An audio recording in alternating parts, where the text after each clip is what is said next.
నీ ఇంట్లో మీ చుట్టాలతో పెళ్ళి అవుతుందంటే వారం రోజులు వెళ్ళి ముందు కూర్చుంటావు అక్కడ. ఎందుకు? బోడు పనులు ఉంటాయి. నీ మేనత్త గారి కూతురు పెళ్ళా, లేకపోతే ఇంకెవరు నీ తమ్ముడు కూతురు పెళ్ళా, లేకపోతే నీ తమ్ముడు పెళ్ళా, లేకపోతే మీ చెల్లి పెళ్ళా, ఎప్పుడు వెళ్తారండి? పెళ్లి టైంకి చక్కగా రెడీగా వెళ్తారండి నీట్గా. అలా వెళ్తే ఏమంటారండి? ఎందుకు ఇప్పుడు వచ్చో వెళ్ళిపో అంటారు అంతే. ఇప్పుడు వచ్చో బయట దానిలాగా అంటే బయట వాళ్ళు ఎప్పుడు వస్తారు? కరెక్ట్గా భోజనంకి వెళ్తారండి. మనం అలాగే కదండి వెళ్తాం. మనకి ఎవరైనా పెళ్లి గారు చెప్తే ఎలా అయినా వెళ్తాం? కరెక్ట్గా లంచ్ టైంకి వెళ్తాం. కరెక్ట్గా 12:30కి బయలుదేరుతాం.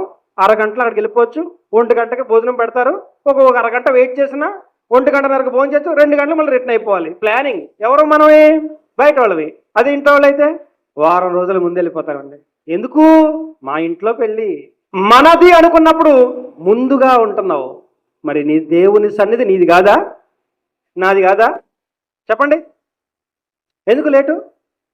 బయట దాని మనం ఏమైనా? బయట వాడు మనం ఏమైనా? నీ దేవుని కుమారుడివి, కుమార్తెవి.